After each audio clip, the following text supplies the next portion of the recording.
This is Adam Watson.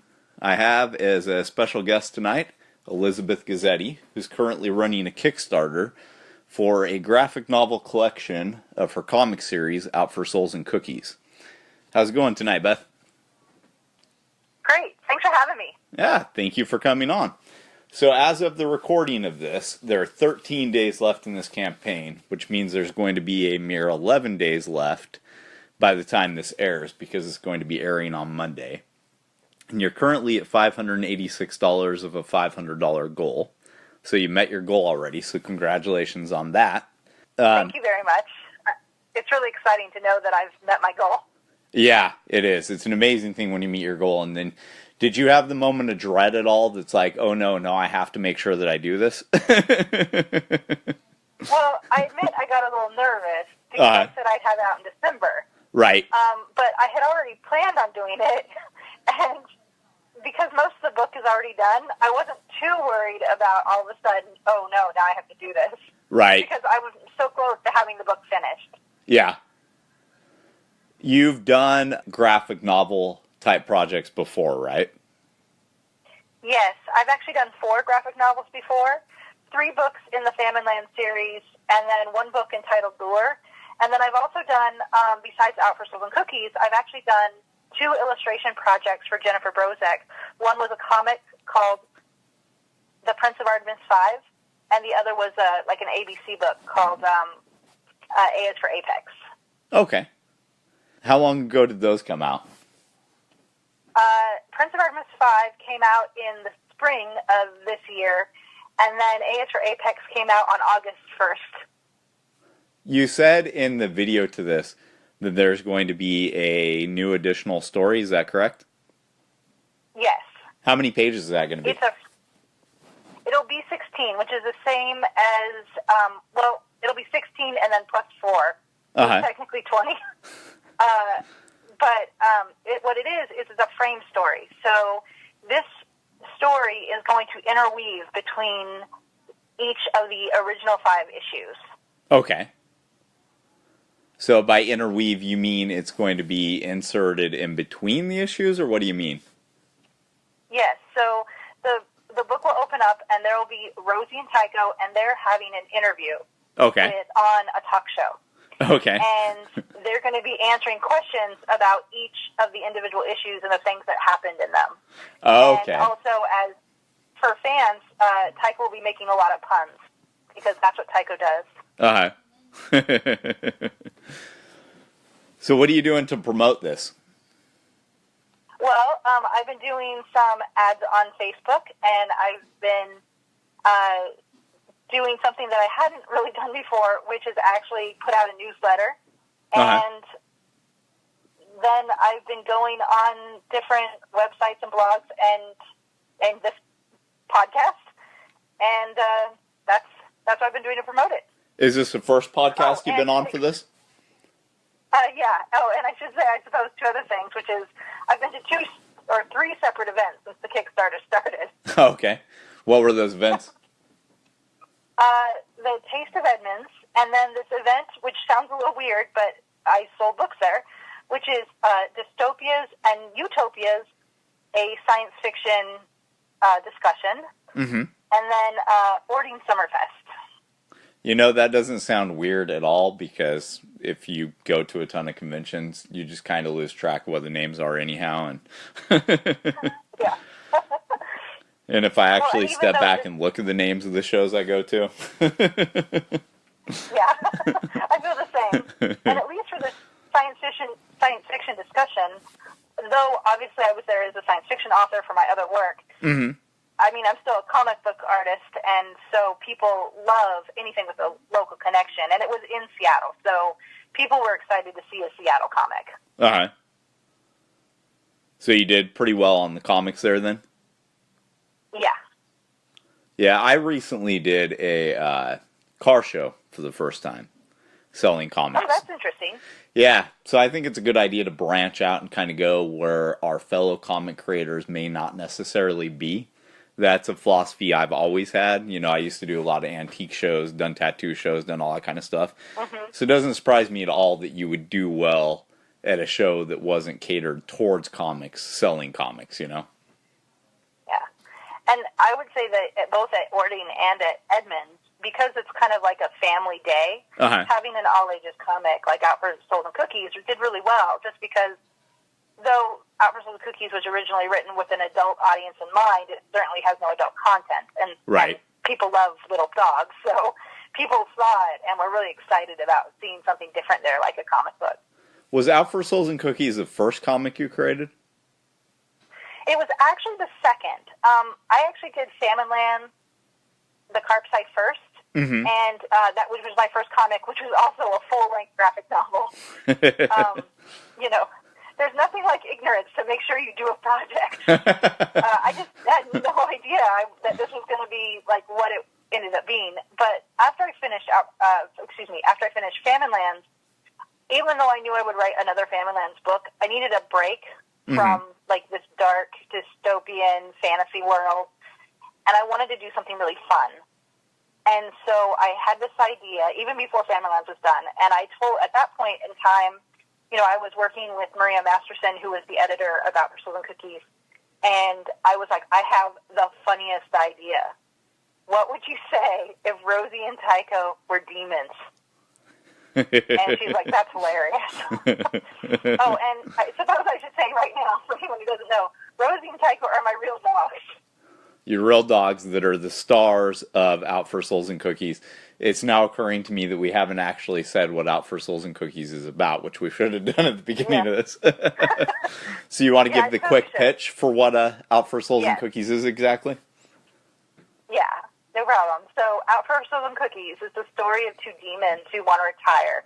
But as I'm sure everybody out there knows, hell has no retirement plan. And so they dress up like little dogs, specifically toy poodles, and move to Seattle where people will take care of them. Yeah, and I want to apologize because on a previous podcast I had said they were Cocker Spaniels. That was my bad. Yeah. So I figured I should be really clear. Yeah.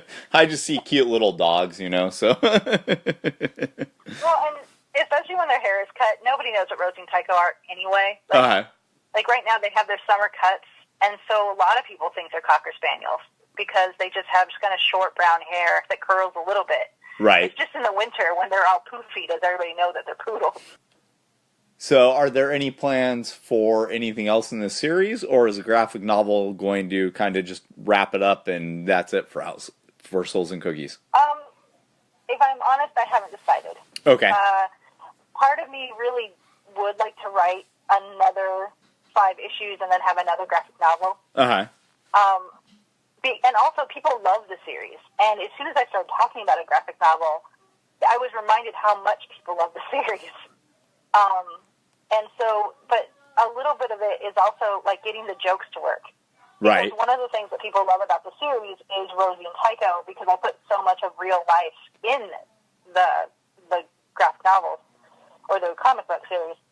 And as people can figure it out, I started writing this in 2009, and Rosie and Tycho are quite a bit older now. Right. So they don't do quite as many funny things. And so it's hard to really make that decision why I'm in the middle of the graphic novel. A little bit we'll have to see what happens once the graphic novel releases, which for me it'll be like in 6 months after the graphic novel releases, I can see how it's sold and see if there really is, if I really should be putting more time to this. Okay, that makes total sense to me. What size of print run are you going after with the $500 goal? Well, that $500 goal is still a small print run of only 100 books. Okay. But, you know, I might have more than that printed. Yeah, it makes total sense, especially if you get more backing, then you might as well. Yeah, so, a lot of it was me trying to guess how many people were really interested in this project. Right. Yeah, that makes total sense. Let's talk about the rewards for a minute. So the keychain, you have a Lord Fluffkin's keychain in there. What type of keychain is that people can expect? I didn't see anything saying whether it was like a plush keychain or a little metal enamel keychain, something of that nature. Yeah, It's a little metal enamel keychain. Okay. And because I haven't designed it yet, didn't want to put a picture of something that I hadn't designed on the Kickstarter yet. Makes sense. But it'll be Lord Fluffcakes, for sure. I know that. And he'll have his red button eyes and a brown body. And then it'll be, like, metal enameled. Lord I did pick out Fluffcakes. the place I'm going to go. You have picked out the place? Yeah. So for but yeah. the audience who doesn't know yet, Lord Fluffcakes is a chewed up stuffed animal of a squirrel that a demon lord possesses to give orders to the demon dogs of what souls they need to go out and collect, or basically their quota, right? Yeah. So is Lord He's in charge to Fluffcakes make sure all the demons. is Lord Fluffcakes actually based off of a real toy? Yes, he is. And this is kind of a creepy story. Okay. But, so, the real Tycho and the real Rosie will often work in tandem. They actually are littermates and they are twins, so they are the same age. Uh-huh. And they both used to all love the Hide-a-Squirrel toy, which, if people don't know, it's this little, like, trunk, and there's these little squirrels that come in it. And Rosie and Tycho would chew up the squirrels first, and you could buy a replacement squirrel. So then we all of a sudden had, like, a dozen of these replacement squirrels. But here's the creepy part. After Rosie would pull them out of their homes and shake them, Tycho would take each one and chew off only the left ear. Then he would line them up, either in front of my office or in front of their crate. And Rosie would slowly pull out the innards on the head, and only the head. So what And they then do in the Tycho would comic make is sure very they were based lying. on real life. Yes, and there is an issue 2, I believe it's issue 2, it might be issue 3, but I think it's issue 2. You actually see Tycho chewing on the ear, because that's what he did. So, one of the, I think it's in issue number 2, one of your issues, you state quite clearly in it that hipsters don't have souls. Yeah, issue 3. Yeah, I just wanted to reiterate that, so, you know. How did you discover hipsters didn't have souls? Well, you know, I mean, I'm not speaking for all hipsters. It's the ones that live in my building. You know, I mean, it was just something funny, but also just there was this idea that as, like, a lot of people expect animals to behave a certain way that's really human, and they're never going to because, you know, they're animals. Yes. And so, I mean, a little bit of that was also just, like, the hipster in the comic gave Rosie and Tycho a vegan hot dog. Right. And Rosie, by the way, the real Rosie would have totally eaten it because she eats just about anything, but Rosie spits it out and says, like, poodles are carnivores. And it was just her, like, anger about the idea that someone thinks a dog should be a vegan. Right. But there are people who believe that. I know, I've heard them before. It's weird. Yeah. But yeah, when I was reading that issue, I had to stop and laugh pretty good at that one. So, you have a couple of special guest stars in the comic. You want to talk about that for a minute? Oh, yes.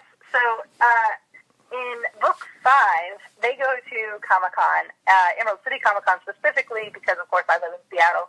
Right. And they meet, well, they're actually making sure their servant, who is me, does not make a deal with the devil. Okay. Instead, they have you make a deal with the devil. And so, I remember when I brought this up, actually Maria was still working with me at this point. Mm-hmm. You know, we were going through people like, okay, who would want to be in the comic, but also who would want to make the deal? You would be cool with it. And how did you decide on me exactly? Well, we're like, who won't be offended? Honestly, that's really what it came down to. Like, we're going to ask somebody this question: would you like to be in a comic, and would you like to make a deal with the devil? So who won't be offended that we're asking this question? Because one thing that is really weird about sometimes when you go to Comic-Con, especially if they're big, and Emerald City, though it wasn't huge at that point, certainly not what it is now, it was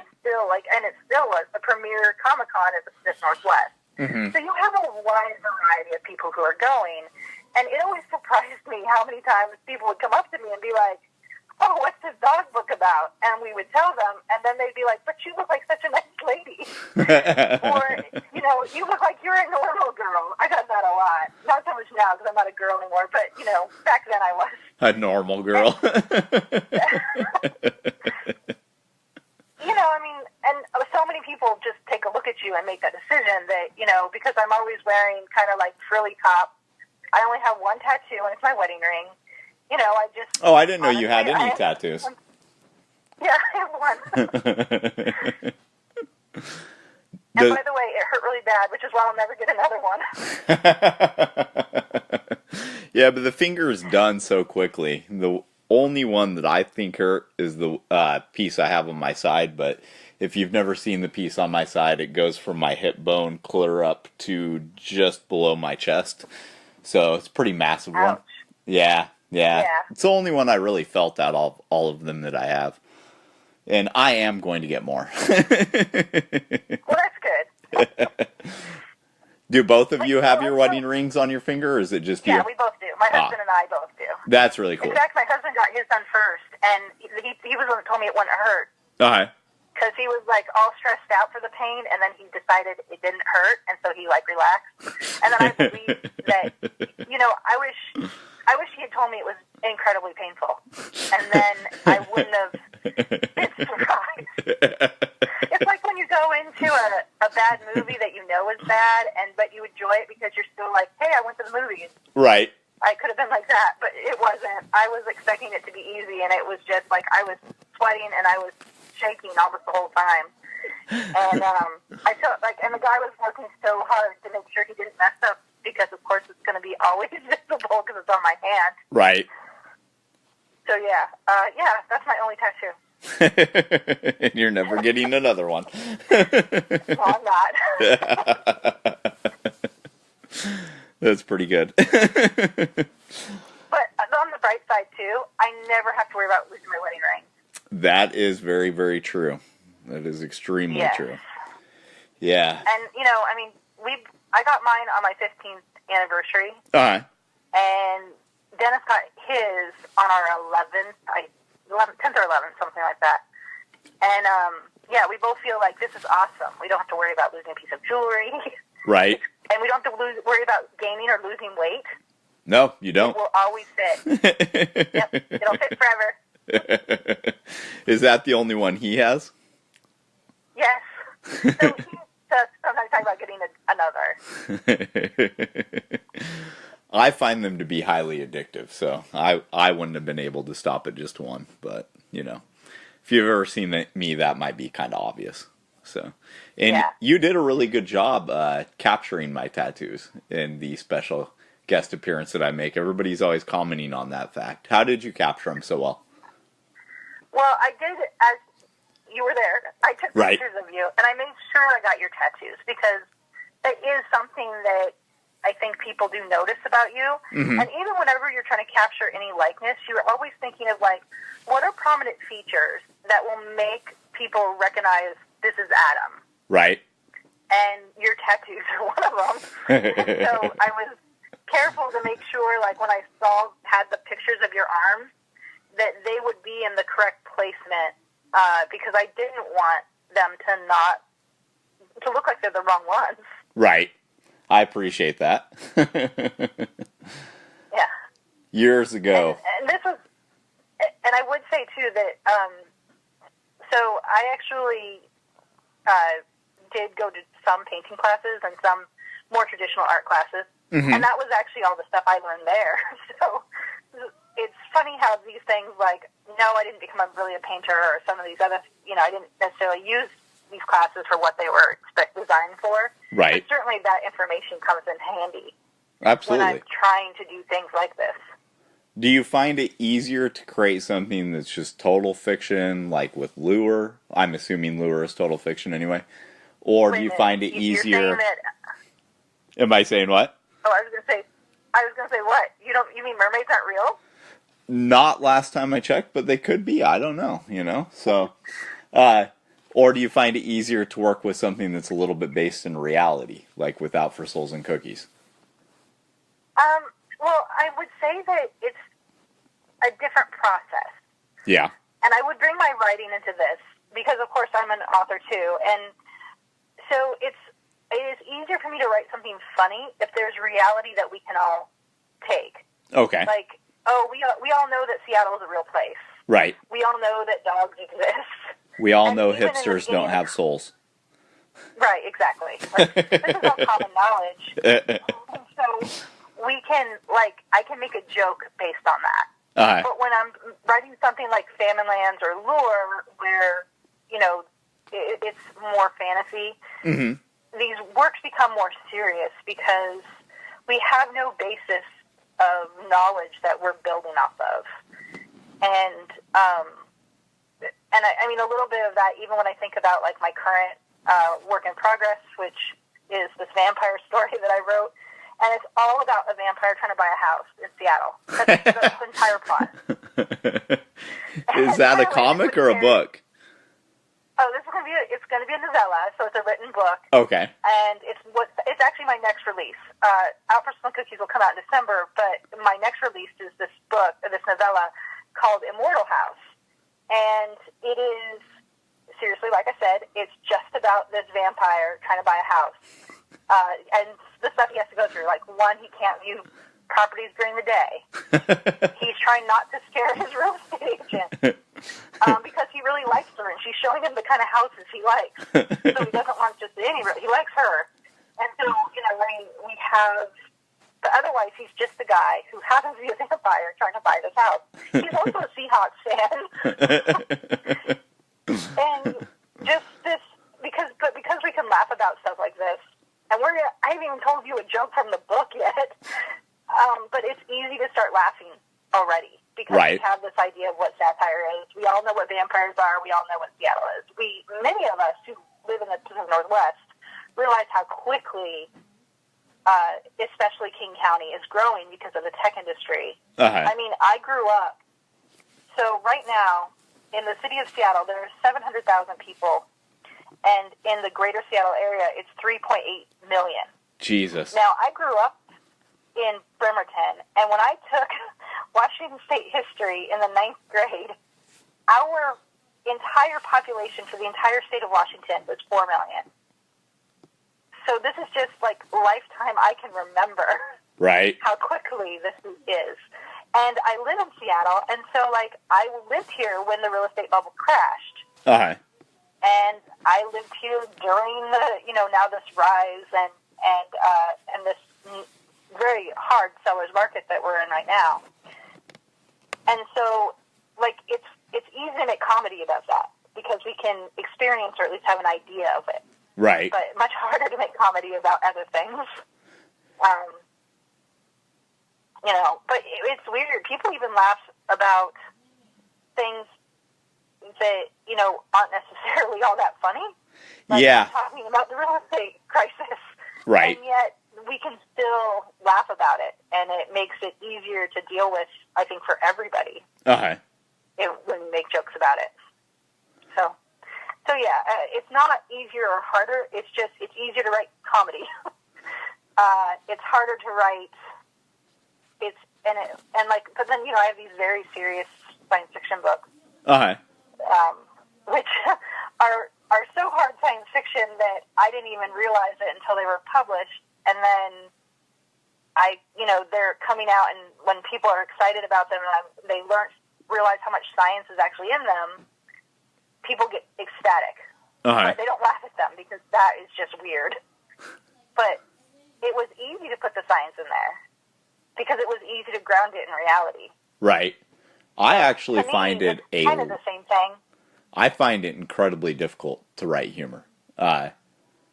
To write something serious and dramatic is incredibly easy for me. But when I write El Bovine Muerte, which is, my longest running of any of my humor books, I have to really sit down and go through an entire process for that versus Ghost Assassin or Chronicles Von Helsing or anything like that, Humor I find difficult. So that's interesting that you find it kind of the exact opposite. Do most of your books have a humorous spin on them, do you think?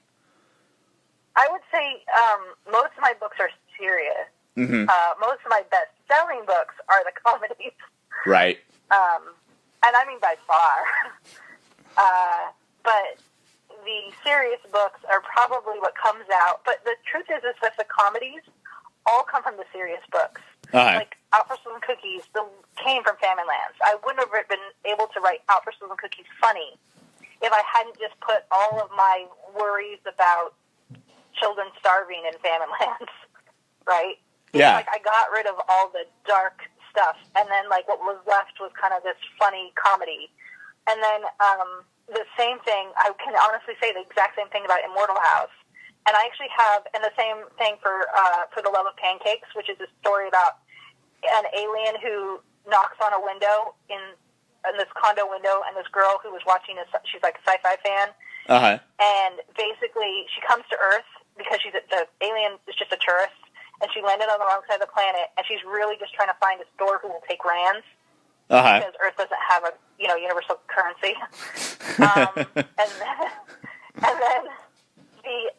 And then like I have another unpublished work that I actually am probably going to self-publish next year, which is called The Percentage of the Saved, which is about these aliens that want to put everybody in the black hole in the center of our galaxy in order to protect everyone, both from the expansion theory of the universe, as well as people know, Milky Way and Andromeda will collide in 4 billion years or so.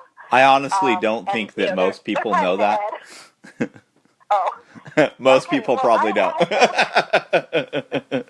Well, okay, bad news, everyone. The Milky Way galaxy and our closest neighbor is set to collide. But don't worry, I'm sure our sun will have gone into a red giant long before then, so there won't be an Earth. Yeah, we don't really have to worry about it because we're not going to be here by then anyway, so. Yeah. Probably not. Anyone listening to the podcast has maybe, 100 years, depending on if they're a baby right now, maybe, so probably don't have to worry about it too much. Probably not, no. And if we become a Type 4 civilization by then, we should be able to actually move to a different planet fully, so. Yes. There is that. And so that's enough science talk at the moment, though. Yeah. So what are you going to do in the remaining 2 weeks to promote the project? Well, honestly, I have no idea. There'll be more Facebook ads. How are those working for you? Actually, they're working pretty good. I mean, that was like the strange thing. They were working better than I expected, so there's going to be more of that. In fact, they've actually worked the best. So, oh, really? Yeah. So, and I think it's because of the pitch is so charming for the story, which I'm so sorry. I'm like just beating my own horn there. So, a little bit, I think, is the pitch. Like, because the pitch is very charming and because the dogs are cute, it's one of those things that people seem to be clicking through. And so I seem to be doing okay with that. And especially because the ebook is only $5, a lot of people are willing to do the $5, like, okay, I'll give it a shot. Right. And so there's that. And then also, I was actually going to do Goodreads as well, because though I had not really tried Goodreads yet for a comic, I've had great success with Goodreads as a science fiction author. So I was going to try to, just give it a go. And see how that goes. But honestly, my public appearances are now over, so it's a little bit more difficult at this point of like, what do I do next? Yeah, that makes complete sense. Have you thought about printing off some flyers, just some cheap little flyers, and taking them to like comic shops, things like that? I have, but I also, once I got basically to my 500, I wasn't quite sure what to do, and that's a good idea, and that's what I think what I'll do next. At this point, I'm taking any and all suggestions. I would. Have you been doing a lot of marketing on Instagram by any chance? Almost none. I do a lot of marketing on Twitter. Okay. So on Instagram, my Instagram is connected to my Twitter. So if I post something on Instagram, it also shows up on Twitter. But on Instagram, one of the things I did for the last couple of weeks of the Ghost Assassin Kickstarter that seemed to work pretty well is I just made up a few templates for the campaign. So it had the direct URL to go to it, right?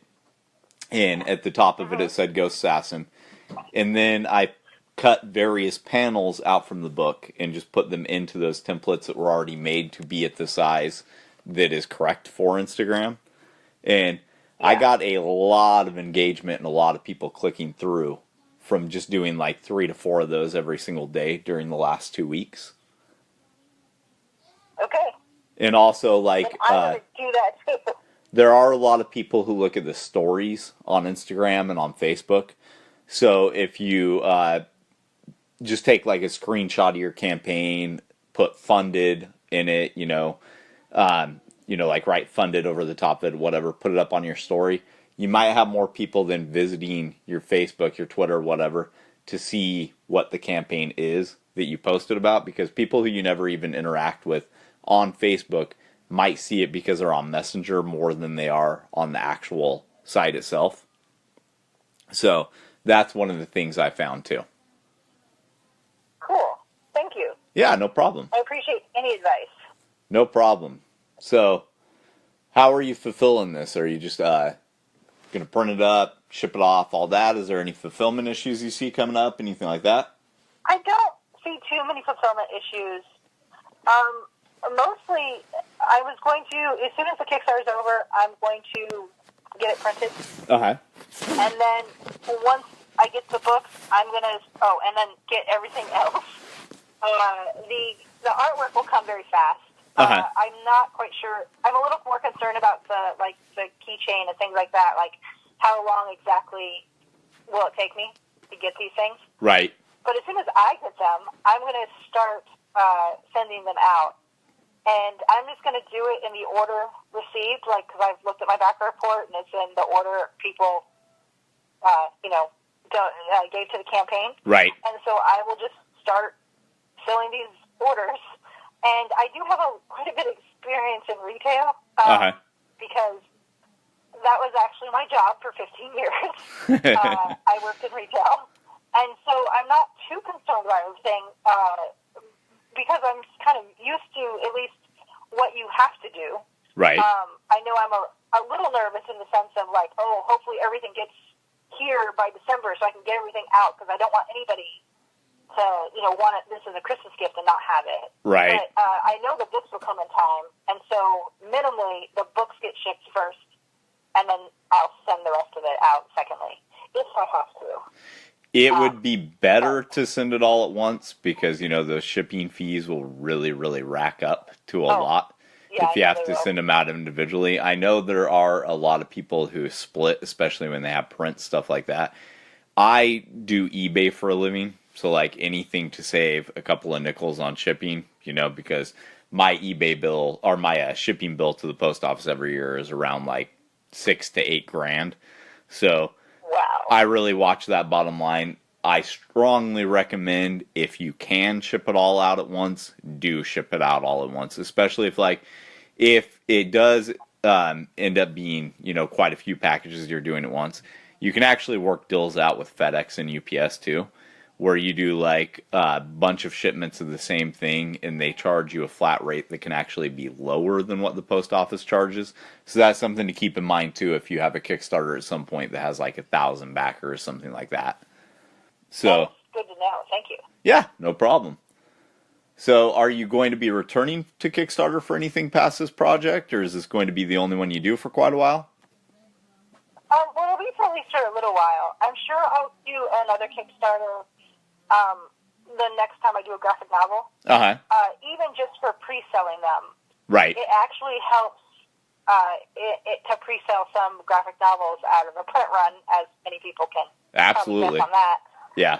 Yeah, and so even just the pre-selling the graphic novels has really helped. And so I'm definitely going to do more Kickstarters. Depending on, because I'm an author that's both traditionally published as well as an illustrator that's traditionally published as well as independently published and self-published. It always depends on the project. Right. Like this book, the vampire book, there's no reason for me to do a Kickstarter. I'm just going to order a print run and then start selling them at conventions immediately. Okay.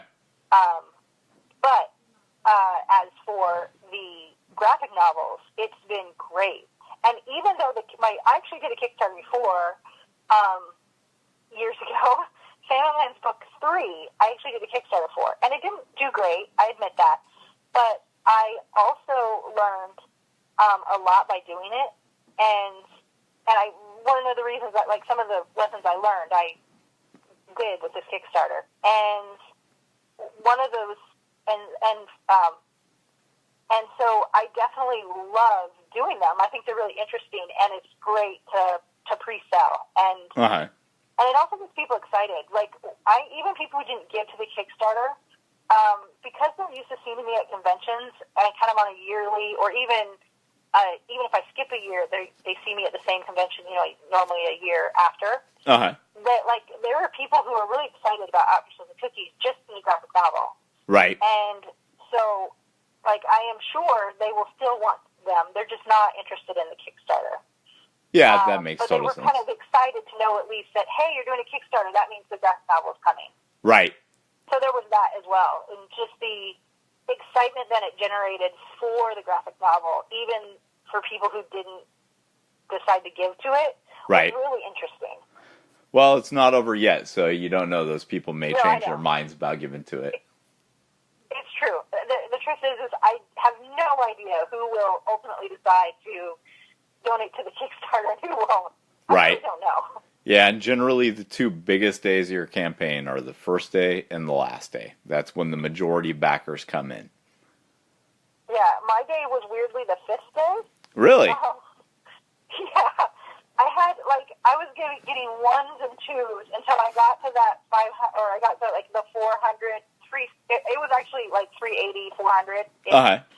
And then all of a sudden it stopped, and I'm like, oh no, what is something wrong? And then, like, day 5 came, and I, like, got that, and I actually thought, oh no, like, I honestly was a little nervous. And then day 5 came, and I was getting ready because I was going to one of these public events that I talked about, and so I was getting ready to do the weekly update I've been doing. And all of a sudden, like, I had written the update, and I got the email that said, congratulations, you're funded. And I'm like, what? Wait? And I started writing text.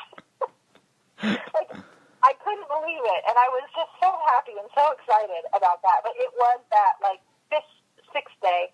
Also, I didn't start this at the beginning of the day. I didn't even think about it. I was just trying to make sure that, well, a little bit of that was when I did my first Kickstarter, there was a longer gap between the, like, go and get in review, and then, so there was like a 3-day gap between the review process the first time. So I expected that to happen again, and then it didn't. And so my Kickstarter was just started. And I'm like, oh. So that was also a little bit different. But, everything you do, you learn, like, every book, every event, and every Kickstarter you do, you learn a little bit more. That is extremely true. It's all just trial and error for the most part. Yeah. And you can learn a lot from mistakes, but they don't have to be your own, right? Yeah, that's right. I actually was really happy to listen to other people's what they did, and what they did really well. Specifically, I know we talked, but I also talked to Matt Youngmark, who is the author of it's a Choose Your Adventure books for adults. They're called Choose-O-Matic books. And he has done several Kickstarters. And so when we were both at an event last December, I actually got a chance to talk to him a great deal about what he felt worked really well for him. And so, because he does Kickstarters for his books. And then I talked to another author, Stephen Marino, who also did a Kickstarter, and he was the one that explained something that I didn't understand at all, which was how good Kickstarter is for promoting the book, even if your Kickstarter fails. Yes. Because his actually was a failure, But then the book came, it was still, like my book, it was at the point of, the book's ready to come out, I'm just trying to, see what happens, the pre-sale, whatever. And he didn't succeed on his Kickstarter, but as soon as, all the people who had tried to give to the Kickstarter were thrilled this book came out and, bought it. And it really did, push the drive of the book when it came out. So that was really exciting for him, but also really great for me to know. Right. Because that didn't happen for me for Family 3. So it was wonderful to listen to how some things are succeeding even when they fail. Right. Yeah, and there's the whole benefit that, the people who are there who pledge, you can use that as a mailing list at any point in time if you remember to go back and publish an update if you have something new going on. So that's a really great thing, too. Is there anything else you want to cover? Anything else you want to say? Just, if you like Demon Dogs or comedies about the city of Seattle, please consider donating to my Kickstarter. I can vouch for the greatness of this comic. Head over to Kickstarter, type in Out for Souls and Cookies. Is there a direct link for this one or not, Beth? Kickstarter.com projects. The number is 129641212 / Out for Souls and Cookies graphic novel. Or you can just type in Out for Souls and Cookies and it'll come up. Yeah. So either way. If you type in Out for Souls and Cookies, it'll come up. Exactly. So head over to Kickstarter. You can either type in the URL directly or you can just search for Out for Souls and Cookies. Back this project. You're not going to be sorry. Grab yourself a Lord Fluffkins keychain and a graphic novel. I make a special appearance in it. I got to throw that in because I'm very vain. And it's a fantastic comic. You're not going to be disappointed. I should also say that I make a special appearance in it. I'm your servant. That's right, you do. But I sell my soul to the devil, so. That's true. See, that's the whole thing. You guys want to find somebody who wasn't just not going to be offended by it, but actually loved that they were doing it. So. It's true. That was really what we were trying to get. So head over, back this. As of the posting of this, there's still going to be 11 days left. So head over, back. If you can't back, consider sharing it on Facebook, Twitter, whatever your social media platform is. And thank you very much for being on the show tonight, Beth. Thank you for having me.